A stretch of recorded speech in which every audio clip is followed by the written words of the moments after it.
aha m bụ Maazị Prince Williams Chukwubuzomba, mana ife ndị mmadụ ji mara m bụ Don Prince aka Sampe Master. And by special grace of God, site n'ike nke Chineke, abụ m nwa afọ Enugu, Ọnọgbanike n'Enugu steeti n'ala Biafra, and abụ m onye oti egwu n'ala Biafra niile. Aha m bụ Nze Maazị Ndubuisi Obialọ, abụ m onye dị nwa anụ n'Umezoma n'Umuzike n'Orlu Province, Biafra land. Aha m bụ Ife Chineke Anthony Aka Chineke. Aha m bụ Mrs. Nwada Oriakụ Juliana Nweke. Aha m bụ Obenyi Joseph. Aha m bụ Maazị Ịnyabụ Uchenna Chukwukere, esokwana m Umuode Community na ime Nkanu East, Enugu Province. Aha m bụ Obinna Iriala, abụ m coordinator maka unit under Obinagu Zone. Aha m bụ Maazị Ofili Joshua Chisomu, abụ m onye Nkanu n'okpuru ọchịchị Elugwu. IPOB bụ the most peaceful organization onwe in the whole world. Dịka na ha bụ ndị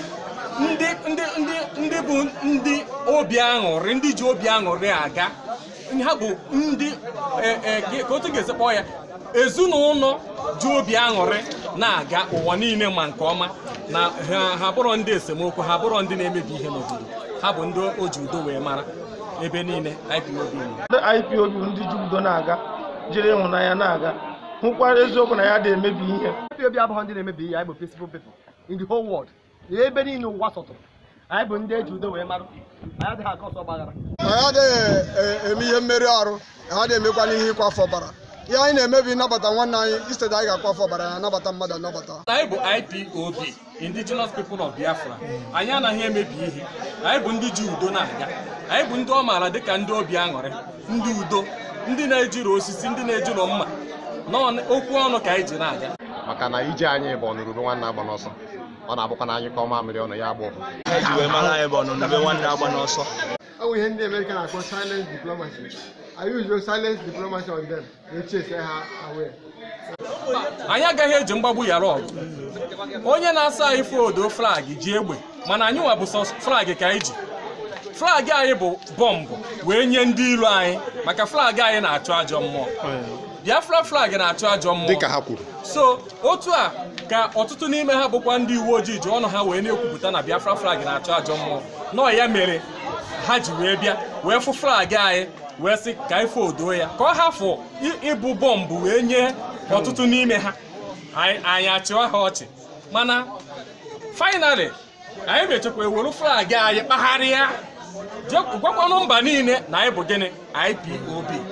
Anyị bụ ndị udo, anyị bụ ndị ọganihu, anyị abụrụ ndị na-atụ ụjọ. Ebube flag anyị dị, ọ sị flag anyị na-atụ ha ụjọ, flag anyị na-achọ ajọ mmụọ, Ọkahamadike kwuru ya. Flag anyị afụtaghị na mmụọ ọjọọ na njọ ajọ otu ha ezokpuo, ọ sị flag anyị na-eyi ha ụjọ. Ugogbuzuo omegịnị ọchake. God bless Biafra. God bless Maazị Nnamdi Kanu. God bless Maazị Uche Mofo. God bless all the good principal officers. God bless IPOB. Biafra has come, my brothers. There is no two ways about it. Biafra is here. There is no going back. Whether they like it or not, we are moving forward. We must continue. Onwere ihe ndị Zoo ga-eme ka ụjọ tụọ anyị. Onwere mgbe ha ga-agba anyị ga-eme ka anyị ma jijiji. Ọ ga-adịrị Maazị Nnamdi Kanu na mma, dịrị Maazị Uche Mofo na mma, dịrị ndị niile bụ ndị na-eje ozi n'ala Biafra niile, na ebe ọbụla Biafra sọtụrụ, ndị bụ ndị na-eje ozi nke ọma, ọ ga-adịrị ha na mma n'aha Chukwu Okike Abịama. Ogologo ndụ na-arị isi ike, ma ga-echefuna na Biafra anatago.